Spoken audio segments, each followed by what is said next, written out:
Right, now, old before new. So this is the third of the 4 key practices that we're learning. This is very important. Vera says, thanks for all the tips so far. It's a real pleasure, Vera. And listen, I mean, Vera, when you go into the courses that I make available to you now, you'll get the full set of material and lessons that you can go through and always have access to once you've enrolled in the courses. All I ask is that you do just write a review and leave a rating on the course so that it can reach a wider audience. But let's look at your point here. I struggle with knowing how much detail to include, especially for methods and so on. I either include too much or little. 100%, Vera. Now, that's not quite a writing problem. It's a it's more regarding the overall structure and content and nature of the problem that you're trying to solve with your research. And Vera, what I teach in another of my courses about how to pass your thesis is that we don't make enough use of appendices. And appendices are a very powerful mechanism for putting more detail in that would otherwise obscure the flow of your writing. So it does become a writing problem if you put detail in that isn't natural on the story that you're telling. And as we said just now, relaying a scientific method and reconstructing it for somebody else to do is maybe, look, it's going to be boring unless that person is in that field and excited and passionate about that topic and want to read your report because of that. But if we talk about just from a faculty independent perspective, when it comes to things like methods and literature review, experiment with putting more detail into your appendices. And whatever it is that you're writing, any project or thesis or assignment, there is a mechanism of appendices. And then in your writing, you just, whatever your referencing format is, you refer to that appendix.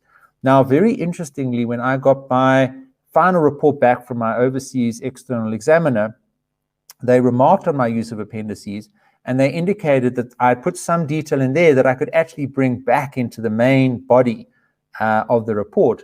So Vera, you probably want to always err on the side of putting detail into appendices.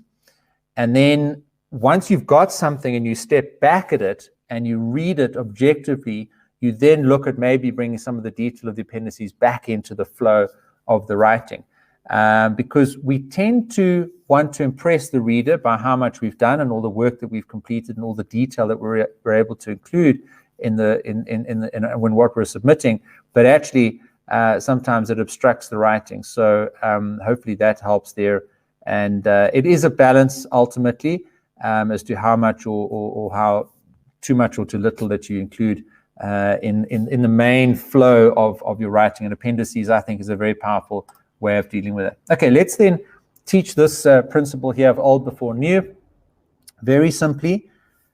And a couple of the questions that we've had today, I think, can be answered, and you will get a lot of value from applying this technique. Paragraphs flow better when you start sentences with information that is already familiar to the reader. Okay, so I've got 2 sentences there.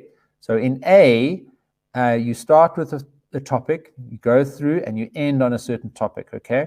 But then the second sentence starts with a brand new topic. Now, what happens with the reader that's reading here? Subconsciously, by the middle of the second sentence, you've bombarded them with 3 pieces of information. And we mentioned this earlier when we talk about just having many conclusions all the way through your writing.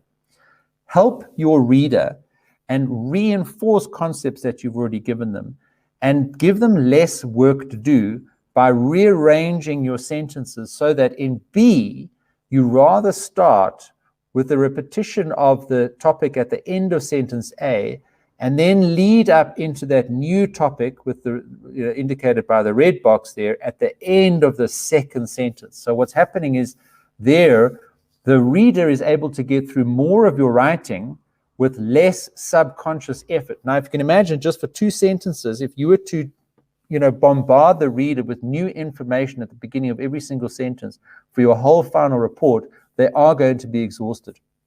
Because anybody needs reinforcement. Everybody needs time to relax and time to think and time to conclude, including your readers. And if you want to write with clarity and meaning, you have to write with your reader in mind. And that's what this old before new principle does. So try and start sentences with information that is already familiar to the reader.